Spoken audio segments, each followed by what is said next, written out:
Hey guys, comic verse के एक और एपिसोड में आप सभी का स्वागत है। तो इससे पहले आप मुझसे सवाल पूछो, मैं खुद ही जवाब दे देता हूँ। मेरी बैकग्राउंड थोड़ा सा डिफरेंट लग रहा होगा, उसका रीजन बहुत ही सिंपल सा है, क्योंकि मैं अपने घर पे नहीं हूँ। और क्यों नहीं हूँ ये जानने के लिए इंस्टाग्राम पे फॉलो करिए कॉमिक वर्स वाईटी पे, और मोहित वर्स पे व्लॉग देख लीजिए। एंड इसी से मैं ये भी बोलना चाहूंगा कि आवाज में आज थोड़ा सा डिफरेंस लगे और आसपास की सराउंडिंग की नॉइस आए तो थोड़ा सा एडजस्ट कर लेना। 1-2 दिन की बात है, लेकिन यहाँ पर बहुत इंपॉर्टेंट कारण से आए हैं। और इंपॉर्टेंट से मुझे याद आया कि मून नाइट का फाइनल एपिसोड भी आखिरकार एयर हो चुका है, जिसे देखने के बाद आनंद की प्राप्ति भी हो गई। और क्योंकि हमें बहुत सारी चीजों के बारे में बात करनी है, तो कॉमिक वर्स से मैं हूं मोहित, और आज मैं बात करने वाला हूं मून नाइट के एपिसोड 6 के बारे में। और देखो, इस वाले एपिसोड में ऐसे बहुत ज्यादा ईस्टर एग्स और कॉमिक बुक रेफरेंसेस नहीं थे। मार्वल के बाकी शोज की तरह ये भी एक्शन और रोमांच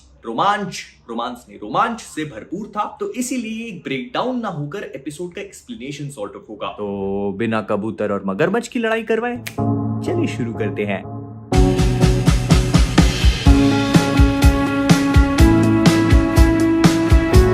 देखो, इस पूरे एपिसोड की शुरुआत मार्क स्पेक्टर की लाश से होती है, जो उसी पिरामिड में उसी टूब में थी, और आर्थर हैरोस के ऊपर वो अमिट का जो स्कैरब होता है उसको लेकर निकल जाता है। अब देखो, इजिप्शियन माइथोलॉजी के हिसाब से स्कैरब्स को हमेशा ही रिबर्थ और रिन्यूअल का सिंबलाइजेशन माना जाता है। तो यहाँ पर मार्क की बॉडी पर आर्थर हैरो ने जो स्कैरब रखा, उसको हम सॉर्ट ऑफ आगे के एपिसोड की फोरशैडोइंग बोल सकते हैं, क्योंकि इस पूरे एपिसोड में हम मार्क का इन अ वे रिबर्थ ही देखते हैं। और अगर हम इस पूरे रूम को देखते हैं तो यहाँ पर हमें एक बार फिर से वही बोर्ड वाली पेंटिंग्स देखने को मिल जाती है, जो पिछले एपिसोड में जब हमने पहली बार इस टूम को देखा था तब इतनी ज्यादा मीनिंगफुल नहीं थी, लेकिन लास्ट एपिसोड में उस पूरी बोर्ड वाली सीक्वेंस को देखकर अब बहुत ज्यादा डीपर मीनिंग को होल्ड करती है। आर्थर हैरो ईपीए नाम की एक इजिप्शियन पेट्रोल एजेंसी से मिलता है, जो उसे रोकने की कोशिश करती है, लेकिन आर्थर के पास क्योंकि अब इतनी पावर आ चुकी है तो वो एक साथ सबकी आत्माएं खींच लेता है। और मे भी ऐसा हो सकता है कि लास्ट एपिसोड में हमने जो बोर्ड के ऊपर से कई सारी सोल्स को गिरते हुए देखा था, वो इसी सीन की बात हो रही हो जब उसने एक साथ बहुत सारी सोल्स को खींचा था। लेकिन इसके बाद वाला सीन काफी इंटरेस्टिंग है, क्योंकि हम आर्थर हैरो को ऐसे दीवार खोलकर छुमंतर गली के अंदर, बिना मतलब है कि टूम के अंदर जाता हुआ देखते हैं, जहां पर दूसरे गॉड्स के अवतार मौजूद है, और वो उसको रोकने की कोशिश करते हैं, लेकिन आर्थर इतना पावरफुल हो चुका है कि उसको रोक नहीं पाते। And I was very sad to see कि इस पूरी फाइट सीक्वेंस को दिखाया ही नहीं गया।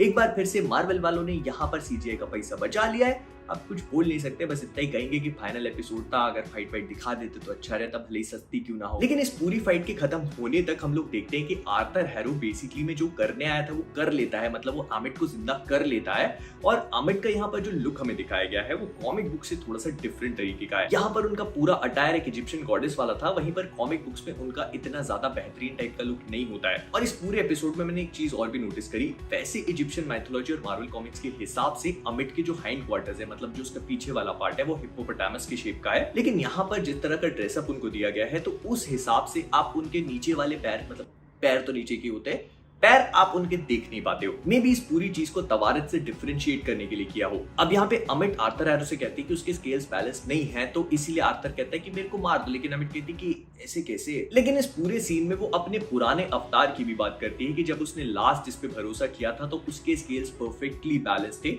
और हम सभी लोग जानते हैं कि जो अमिट का लास्ट अवतार था वो और कोई नहीं बल्कि अलेक्जेंडर द ग्रेट था। अब मार्वल कॉमिक्स में अलेक्जेंडर के बारे में मैंने पहले भी बात करी है कि वो एक सिग्निफिकेंट फिगर था, और उसने जो रियल लाइफ में कांड करे थे वही के वही उसने मार्वल कॉमिक्स में भी करे। अब मैं बहुत ज्यादा शॉर्टली तो नहीं बोल सकता, लेकिन may be Marvel cinematic universe में ये लोग थोड़ा सा डिफरेंट करने की कोशिश करके ऐसा कर सकते हैं कि अलेक्जेंडर द ग्रेट को कैंग का ही डिसेंडेंट बता दे। क्योंकि हम सभी को पता है कि Kang the conqueror time travel करता है, तो वो बहुत फ्यूचर से है, लेकिन उसने पास्ट में जाकर भी कई सारी चीजें चेंज करी हैं। तो हु नोस, में भी ऐसा हो सकता है कि इस यूनिवर्स में, मतलब मार्वल सिनेमैटिक यूनिवर्स में, Alexander the great Kang the conqueror से इन अ वे कनेक्टेड हो, और इसी वजह से इतने सारे कांड करने के बाद भी उसके स्केल्स परफेक्टली बैलेंस थे, क्योंकि उसको प्रॉपर गाइडेंस थी फ्यूचर से कि क्या करना है और क्या नहीं। और वहीं दूसरी तरफ हम देखते हैं कि Marc Spector Field of Reeds में पहुंचने के बाद भी कहता है कि यार स्टीवन ने मेरी बहुत बुरे टाइम पे मदद करी, तो मैं जाएगा और स्टीवन की मदद करेगा, और फिर वो उसको जाकर जिंदा करता है, इन दोनों के लिए दरवाजे खुल जाते। और इस पूरे सीन को इतने रोमांटिक तरीके से दिखाया गया कि मुझे बोलना पड़ेगा, मार्वल वाले हर एक शो में अपने आप से मोहब्बत करने के रोमांटिक सिनेमैटिक तरीके इजाद कर ही लेते हैं। अब इस पूरे सीन में जहाँ पर अमिट और खॉन्शू की फाइट हो रही है, वहां पर हम कई सारे बड़े बड़े गॉड्स की स्टैच्यू भी देख सकते हैं और यहाँ पर एक क्रेन गॉडेस भी है। अब इजिप्शियन माइथोलॉजी में दो क्रेन गॉडेस हैं, एक तो ट्रॉथ है और दूसरी बेनो है। एंड अगर ये ट्रॉथ है तो इतनी ज्यादा सिग्निफिकेंट नहीं है, लेकिन अगर ये बेनु है तो बेनु बेसिकली एक बार फिर से रिबर्थ और रिन्यूअल को सिग्निफाई करती है।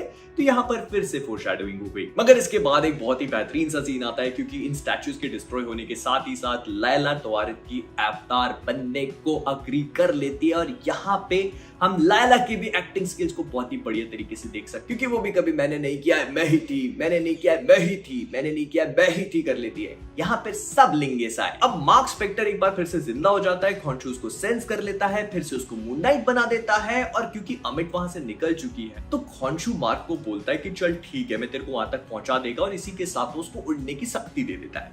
अब मैं आपको बता देता हूँ कि कॉमिक बुक्स में मून नाइट के पास उड़ने की पावर्स नहीं होती।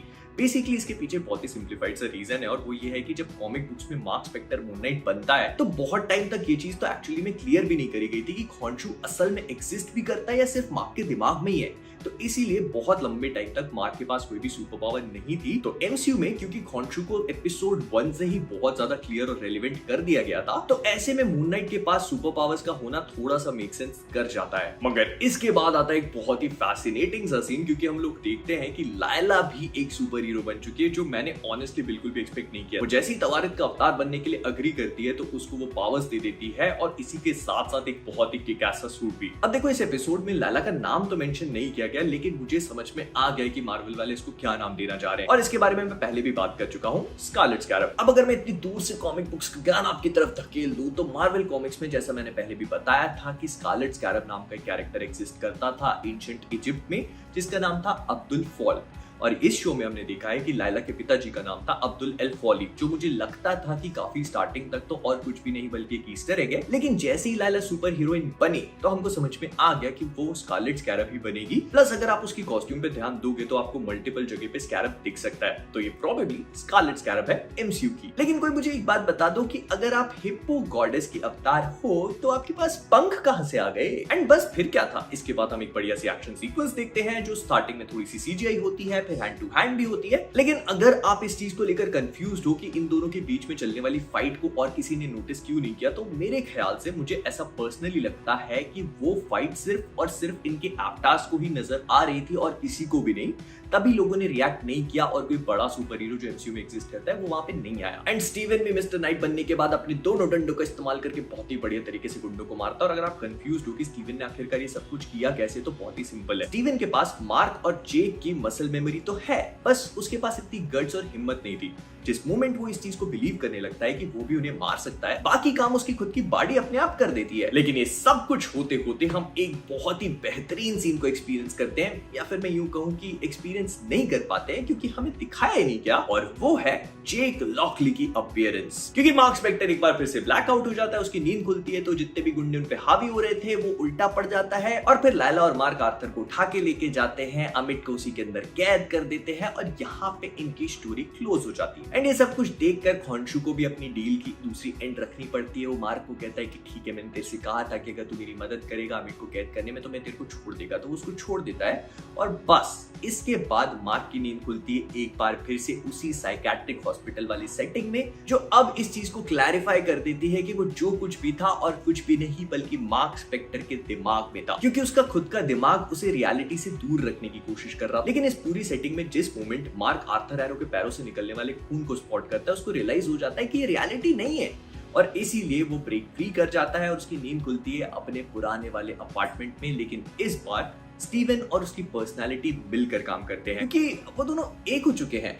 मॉरल ऑफ द स्टोरी, अपने आप से मोहब्बत करो। लेकिन ये मार्वल का शो है तो चीजें इतनी आसानी से कंक्लूड कैसे हो सकती हैं? और इस चीज का आंसर हमें मिलता है इसके पोस्ट क्रेडिट सीन में, जहां पर हम आर्थर एरो को एक साइकेट्रिक हॉस्पिटल में देखते हैं। उसकी नर्स उसको दवाई देने की कोशिश करती है, लेकिन तभी एक बंदा आता है जो स्पेनिश में नर्स को टरका देता है, फिर आर्थर एरो को लुढ़का के लेके जाता है। और जब इसी सीन में बंदा आर्थर एरो को लुढ़का के लेके जा रहा होता है तो इस कॉरिडोर में हम एक क्यूआर कोड को स्पॉट कर सकते हैं। अब इसे मैंने स्कैन करने की कोशिश करी। मार्वल वालों ने बहुत ही शाणे तरीके से इसको ऐसे एंगल पे प्लेस किया है कि अच्छे लोग स्कैन नहीं कर सकते। अगर आपने स्कैन कर दिया तो बढ़िया बता देना कमेंट्स में कि कौन सी कॉमिक बुक फ्री मिल रही है। लेकिन इसके बाद जो हम सीन देखते हैं वो बहुत ही ज्यादा बेहतरीन लेकिन हाईली एक्सपेक्टेड भी था, क्योंकि हम सब लोग को मालूम है स्टार्टिंग से ही कि मार्क स्पेक्टर और स्टीवन ग्रांट के अलावा भी इस हसीन बदन में एक और पर्सनालिटी छुपी हुई है और वो निकल के आती है जेक लॉकली की, जो कॉमिक बुक से इंस्पायर्ड। एक बार फिर से, अब कॉमिक बुक्स में क्या होता है कि मार्क स्पेक्टर की बॉडी में वैसे तो ये तीनों पर्सनालिटी एग्जिस्ट करती है, लेकिन जेक लॉकली एक कैब ड्राइवर होता है जो मार्क स्पेक्टर और मून नाइट के लिए अलग अलग जगह से इंफॉर्मेशन गैदर करता है और उसके छोटे छोटे कॉन्टैक्ट्स होते हैं।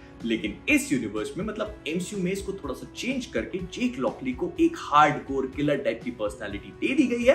हालांकि वो वैसी टोपी ओपी लगाता है, लेकिन कॉमिक बुक्स में जहां पर उसके पास ब्रिटिश एक्सेंट है, यहाँ पर ये बंदा स्पेनिश है और वो आर्थर हैरो को गाड़ी में बिठाते हैं, उसको गोली मार देता है और फिर हम इस बड़ी सी लिमोसिन को वहां से ड्राइव होते हुए देखते हैं। और पहले तो मुझे लगा कि this actually makes a lot of sense, क्योंकि जेक लॉकली इस यूनिवर्स में मतलब एमसीयू में एक हार्डकोर किलर है और जहां पर कॉमिक बुक्स में स्टीवन ग्रांट के पास बहुत बेशुमार दौलत होती है, तो इस यूनिवर्स में सारी की सारी बेशुमार दौलत एक्चुअली में जेक लॉकली के पास है, जो एक नंबर का हरामी है। लेकिन फिर जब इस पूरी लिमोजिन की नंबर प्लेट को देखते हैं तो उस पे स्पेक्टर लिखा हुआ है, जिसका मतलब ये हो सकता है कि लिमोजिन एक्चुअली में मार्क स्पेक्टर की है, जिसका मतलब ये हो सकता है कि मार्क स्पेक्टर के पास बहुत सारा पैसा है। और ना मार्वल वालों ने मून नाइट को पहले तो एक लिमिटेड सीरीज के फॉर्म में मार्केट किया था, लेकिन कल बहुत ही सुमड़ी में अपना ट्वीट डिलीट करके सीरीज फिनाले को रिप्लेस कर दिया सीजन फिनाले से, जिसका मतलब ये है कि इसका सीजन 2 भी आएगा और बहुत ही जल्दी आपको अनाउंसमेंट सुनने को भी मिल सकता है।